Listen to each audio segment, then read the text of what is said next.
In this video, we will study about the process of glycolysis. The word glycolysis is made up of two words. The word glyco means glucose and the word lysis means breakdown. The glycolysis is a metabolic pathway that involves systematic breakdown of glucose to produce energy. And the glycolysis takes place in the cytosol of the cells. First, we will have an overview about this process and then we will study about the various reactions involved.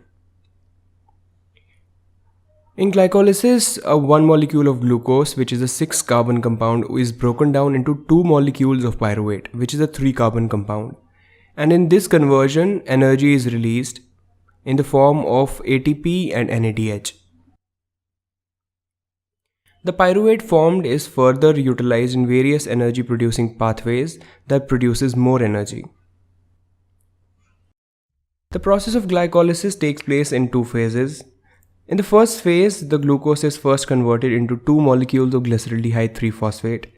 Since this conversion involves addition of phosphate, the first phase actually uses energy instead of producing it. In the second phase, the glyceraldehyde 3-phosphate is converted into pyruvate, and it is in the second phase energy is actually produced. Now let's look at the various reactions involved in the glycolysis. So it all begins with a molecule of glucose that enters the cytosol, and the first reaction that takes place is conversion of glucose to glucose 6-phosphate. The enzyme that catalyzes this reaction is called hexokinase.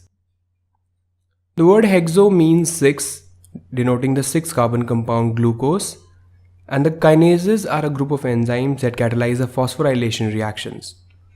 So the enzyme hexokinase transfers a molecule of phosphate from ATP to glucose and converts glucose to glucose 6-phosphate. In this reaction, ATP is converted into a molecule of ADP. Hence, it utilizes one molecule of ATP. Next, the glucose 6-phosphate is converted into its isomer, the fructose 6-phosphate, by the enzyme isomerase. This is a simple rearrangement reaction. In the next step, the fructose 6-phosphate is converted to fructose 1,6-bisphosphate. That is addition of another phosphate group at the first carbon of the fructose ring.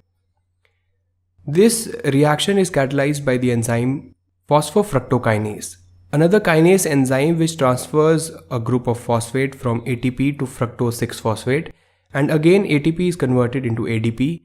Hence, another ATP is utilized in the reaction. Next, the fructose 1,6-bisphosphate is split into 2 molecules, the glyceraldehyde 3-phosphate and dihydroxyacetone phosphate.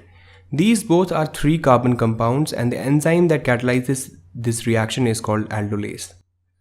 These all reactions compose the first phase of the glycolysis, and as you can see, energy is actually utilized in this process in the form of 2 ATPs.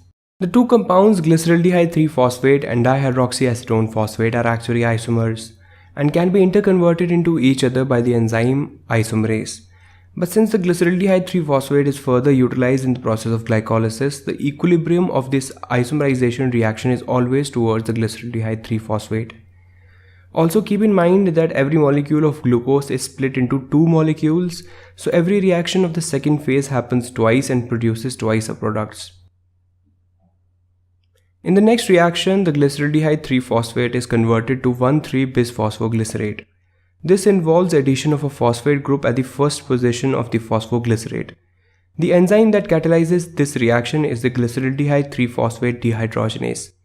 And in this reaction, nicotinamide adenine dinucleotide, which is the coenzyme, is reduced to NADH, which is further utilized in the electron transport chain to produce more energy.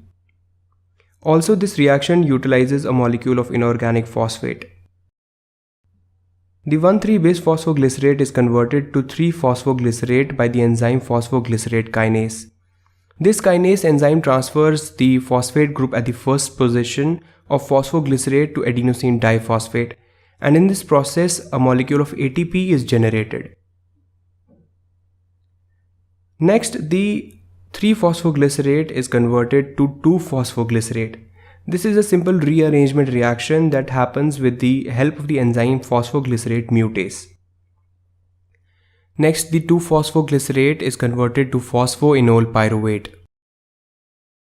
The enzyme involved is enolase, and magnesium ions are also utilized in this reaction. In the final step of the glycolysis, the phosphoenol pyruvate is converted to pyruvate by the enzyme pyruvate kinase.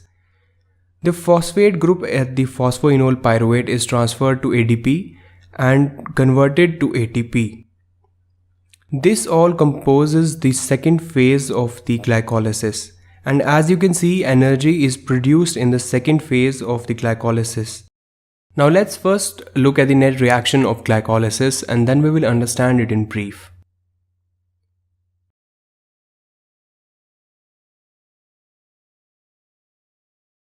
We have one molecule of 6-carbon glucose that splits into 2 molecules of 3-carbon compound pyruvate.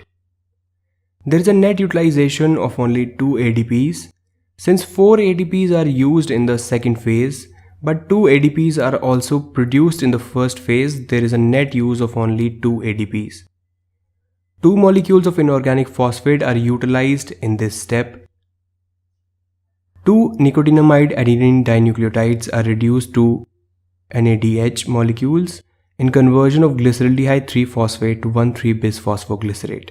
So this was a brief overview of the process of glycolysis.